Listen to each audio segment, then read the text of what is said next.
Eps ke-97, Robbie Ergoji Brain. Alin menatap Velak dengan bingung dan tentu saja terkejut dengan mobil yang berhenti secara mendadak. "Mas, kenapa?" tanyanya. Beberapa kali Velak meneguk ludah dengan dada yang debarnya menyepat. Bahkan Alin bisa melihat dada Velak yang naik turun dengan wajah yang terlihat berbeda, kaget lebih tepatnya. Alin makin lekat menatap wajah kekasihnya, dia sampai mengingsut duduk untuk bisa menghadap Velak. "Kamu kenal papaku, Mas?" "Pin, Pin, Pin."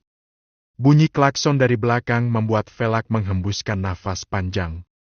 Pelan dia kembali menginjak gas, melajukan mobil lagi dengan kecepatan sedang. Bukannya tak mau menjawab, tapi pikirannya mendadak kacau dan... Entahlah. "Apa papaku partner kerjamu, Mas?" Kembali Aileen bertanya dengan begitu penasaran. Velak menoleh sebentar, hanya menatap Aileen dengan wajah yang bingung.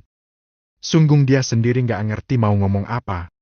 Akhirnya kembali menatap ke depan, ke jalanan sana dengan pikiran yang berperang. Karena merasa dicueki, Alin memperbaiki duduk. Membuang wajah menatap ke kaca samping dengan perasaan yang kesal. Iya, dia kesal karena Vela nggak mau ngomong.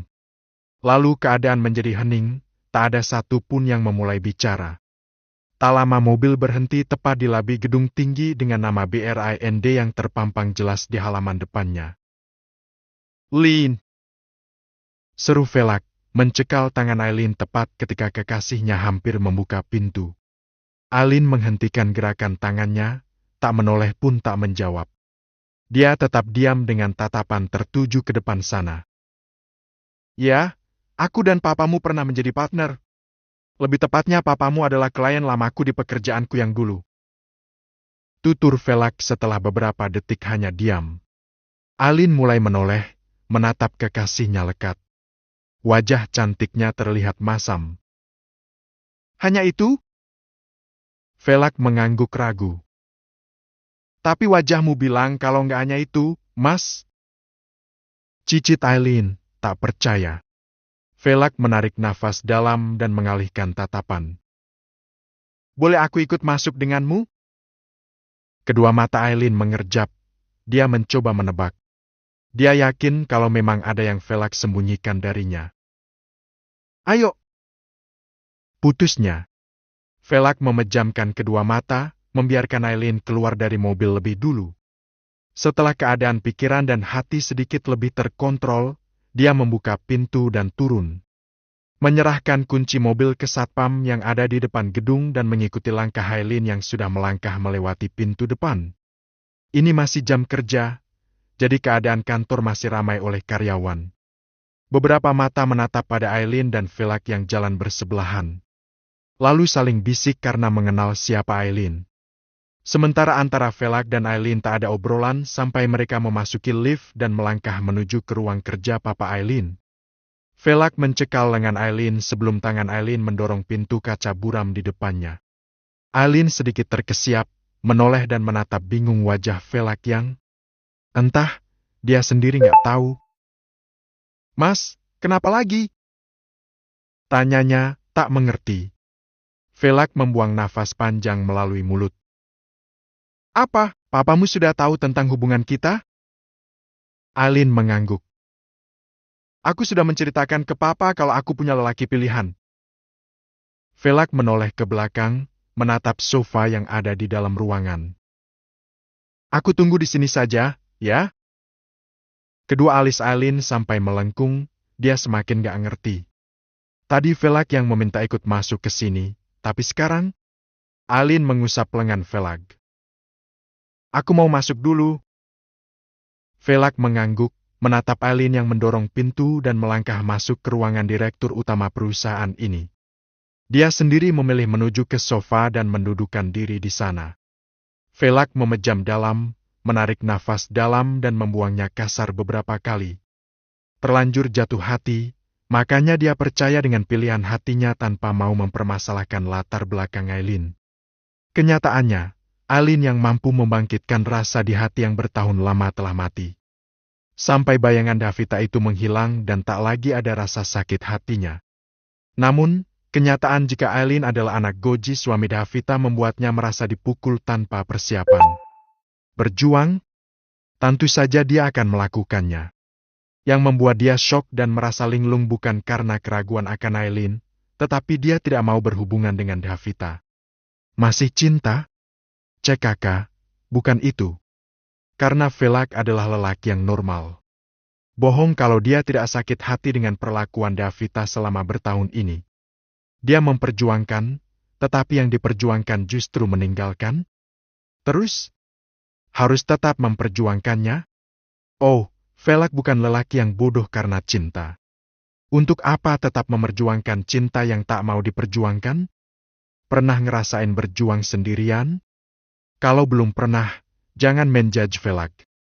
Sementara di dalam ruangan sana, Goji mengangkat wajah, menatap ke arah pintu ruangannya yang terbuka. Dia melepaskan kacamata dan menjatuhkan punggung ke sandaran kursi kebanggaannya. Akhirnya kamu ke kantor juga? Ucap Goji.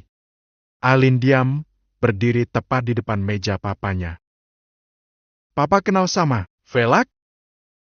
Kedua alis Goji saling bertaut. Velak Egis Baksel. Lanjut Aileen, menyebutkan nama lengkapnya. Goji mencibirkan bibir dan mengalihkan tatapan sebentar. Kenapa? Kamu ada hubungan dengan dia, kan? Kedua mata Aileen melebar. Jadi benar, Papa dan Mas Velak dulu teman kerja? Sejak kamu membawa Velak masuk ke apartemenmu, Papa sudah tahu itu. Pernyataan Goji yang membuat kedua mata Aileen melebar lagi, bahkan ada wajah terkejut di sana. Papa pernah melarangmu dan memintamu untuk menikah dengan teman Papa karena Papa tidak mau kamu berhubungan dengan dia. Tapi, setelah semakin lama, kamu dan dia sepertinya sudah melakukan hal yang ada di luar batas. Goji melirik Aileen dengan wajah kecewa. Aileen menggigit bibir dengan tangan yang memelintal tas. Pa, serunya lirih. Velak tak masalah. Papa buruk, dia dulu lebih buruk dari Papa. Tapi sekarang Papa sudah tahu kalau dia berubah. Andai saja dia masih ada di jalan yang sama dengan Papa, Papa tidak mengizinkan dia berhubungan denganmu. Kali ini kedua mata Aileen mengerjap cepat. Papa restui hubunganku dengan Mas Velak?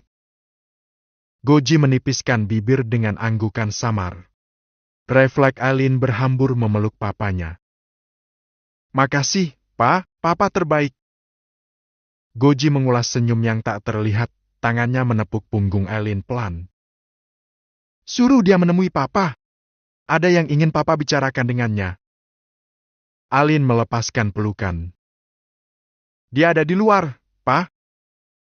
Alis Goji terangkat ke atas. Dia ikut kamu ke sini? Aileen mengangguk dengan binar di kedua mata. Mau aku panggilkan masuk ke sini? Goji diam untuk beberapa detik, lalu mengangguk menyetujui. Boleh. Dengan begitu bersemangat Aileen melangkah keluar dari ruangan papanya, meninggalkan Goji yang diam dengan tatapan suram penuh kelicikan. Kedua tangan mengepal dengan siku yang bertumpu di pinggiran meja. Ada rencana yang sedang dia matangkan di dalam kepala. Dia menghela nafas panjang ketika melihat pintu kembali dibuka. Lalu menatap ramah dengan senyum palsu pada dua orang yang sekarang melangkah masuk mendekat. Pa! Seru Aileen, melirik Velak dan tersenyum bahagia ke arah papanya. Ini, Mas Velak! Goji tersenyum lebar dengan tangan yang bergerak menunjuk kursi di sofa ruangannya. Duduk, Vel. Suruhnya, dia beranjak dari kursinya. Dengan perasaan yang sudah tertata, Velak mengangguk sopan. Lalu mendudukkan pantat di sofa, tepat di samping Aileen. Kita bertemu lagi, setelah beberapa bulan sudah lost kontak. Goji memulai obrolan. Bagaimana usahamu yang baru? Lancar? Velak mengangguk. Semoga sesuai dengan harapan. Goji melirik anaknya yang terlihat begitu mencintai Velak. Jadi, kamu ingin serius dengan anakku? Velak meneguk ludah lebih dulu, lalu mengangguk dengan sangat yakin.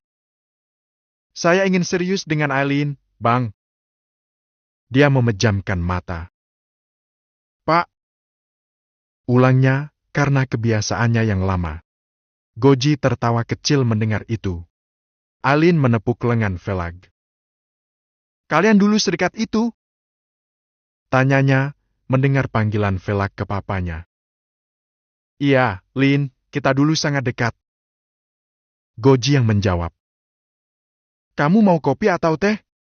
Atau minuman yang lain? Biar Aileen yang membuatkannya.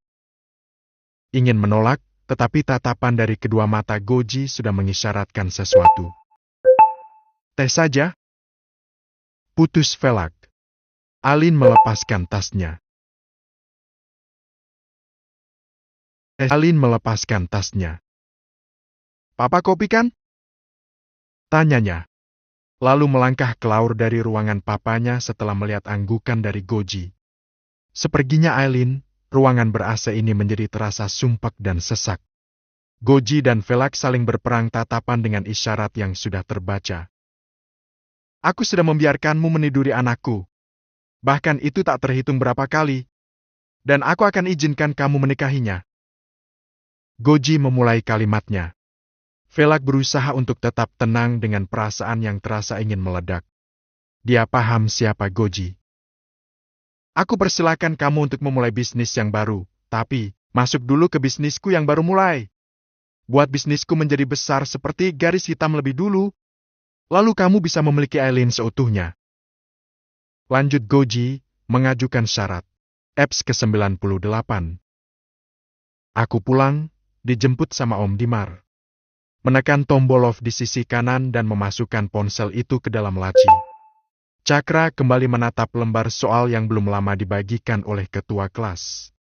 Mengerjakan latihan soal tryout yang masih berjalan beberapa minggu lagi. Bos, antara malam di Buana ada balapan.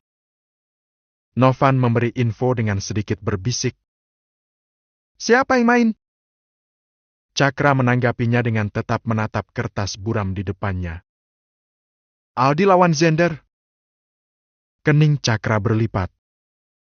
Baru dengar namanya. Novan mengangguk samar dengan sunggingan senyum. Baru muncul beberapa hari. Anak pramudi dia. Cakra tak menanggapi lagi. Dia fokus baca soal. Izin ke toilet, Pak. Yuka beranjak dari duduk dan ngeloyor keluar kelas. Si Yuka jadi masuk ke pabrik barunya Bang Velak? Tanya Novan, menendang kaki kursi yang Erga duduki. Erga sedikit menoleh. Belum. Bokapnya kan udah di rumah. Novan hanya beroh saja. Setelahnya keadaan kembali serius. Mereka fokus dengan soal dengan sesekali menatap ke arah Pak Agam yang mulai jalan mengelilingi meja siswa. Menit berlalu Cakra menggeleng kecil dengan senyum tipis. Lagi ketawain Yuka yang gak balik lagi ke kelas. Ini bikin dia ingat sama kelakuannya beberapa bulan di belakang sana. Yuka masih pacaran sama anak Prambudi? Tanya Cakra, melirik Novan yang lagi serius banget. Novan mengangkat tangan, memberi isyarat untuk menunggu sebentar. Cakra menyunggingkan senyum, memperlihatkan kertasnya yang sudah selesai ia kerjakan. Bego sih lo. Ngerjain soal gini aja lama. Ejaknya. Novan jadi mengangkat kepala, melirik milik Cakra. Cekaka, bego gini juga pas bayi pakai selametan. Lo belum pernah ngerasain ubun-ubunnya ditiup sama Pak Kiai, kan? Gue sih udah. Cakra tertawa kecil. Mau ditiup, dikecup, digeplak sama 7 kiai sekalipun, kalau emang dasarnya lo bodoh, ya tetap aja bodoh. Novan berdecak dan menendang kaki Cakra. Lambenya, bos. Masih dengan kekehan lirihnya, Cakra mengambil ponsel, melirik layar HP-nya. Kedua mata menyipit ketika melihat ada chat yang masuk. Pulang jam berapa? Dijemput apa pulang sendiri? Cuma baca cat begini, tapi ada rasa hangat di dalam hati sana. Tangannya menekan beberapa huruf. Nanti nebeng Novan, San Bang Velak.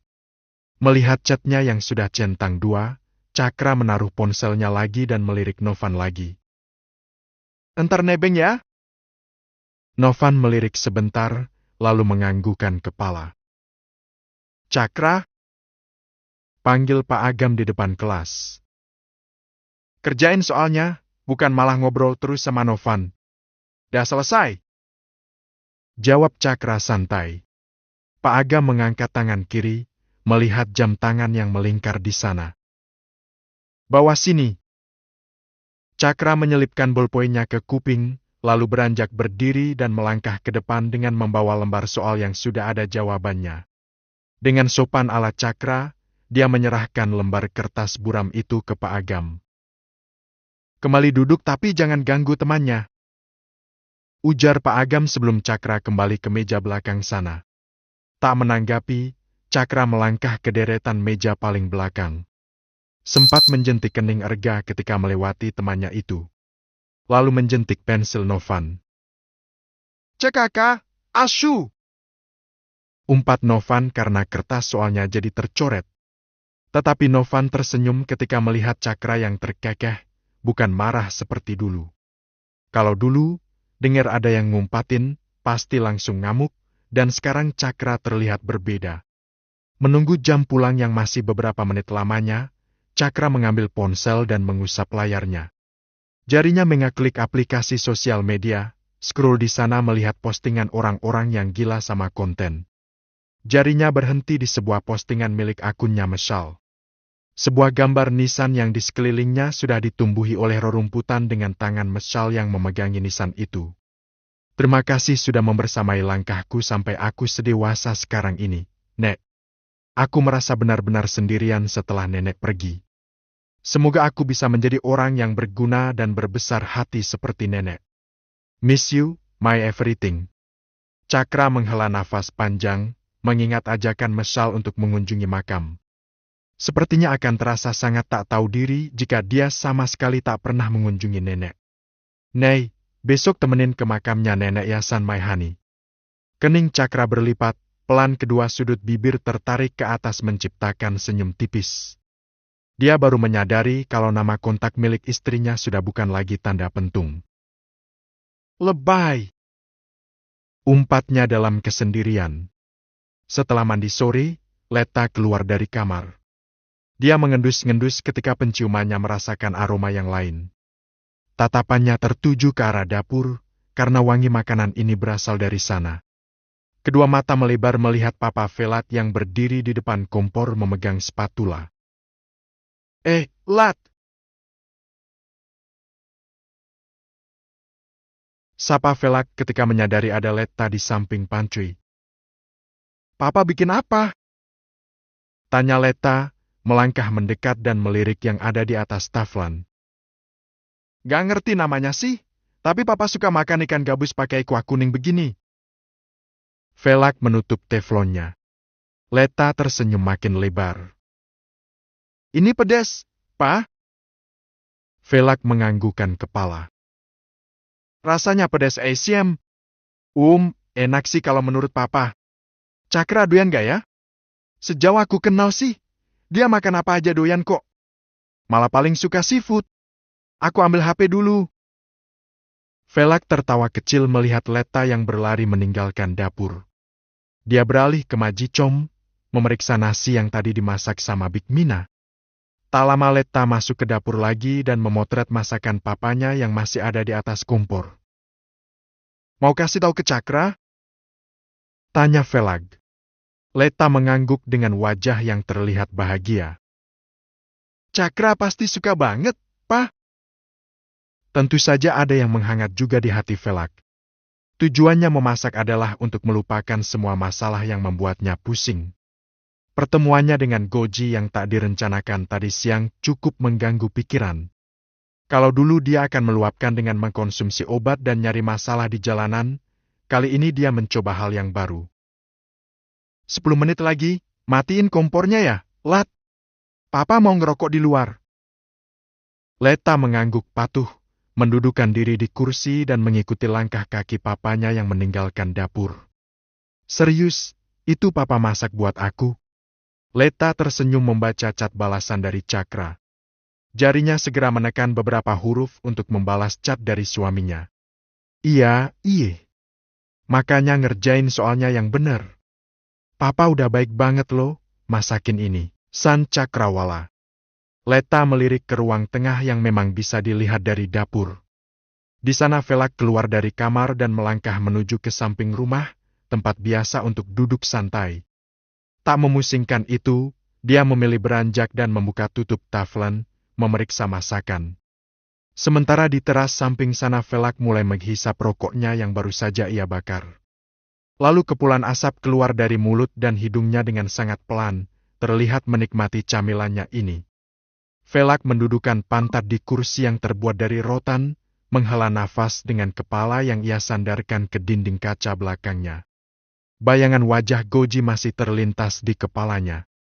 Cara lelaki itu bicara, cara menatap padanya yang sudah sangat jelas ingin memanfaatkan. Mengiyakan semua dengan tanpa pemikiran. CKK, itu adalah hal yang paling bodoh. Velak balas menatap tajam dan serius. Keadaan sangat hening sampai menit telah berlalu. Goji menjatuhkan punggung ke sandaran sofa dengan kekehan kecil. Anakku cantik, menikah tidak harus dengan kamu. Yang terpenting aku bisa menuju di titik pencapaianku. Kalimat pembanggaan diri yang tanpa sedikit pun memikirkan perasaan anaknya sendiri. Velak memejamkan kedua mata dalam. Bayangan masa lalu yang menyakitkan, tepat ketika dia direndahkan dan diusir dari rumah Davita kala itu, terputar seperti DVD yang baru saja masuk ke dalam player. Mirip? Iya, sedikit mirip. Bedanya, dulu dia dianggap selayaknya sampah kaleng peyok. Dan sekarang, dia dianggap seperti boneka yang akan melakukan apapun demi perasaan.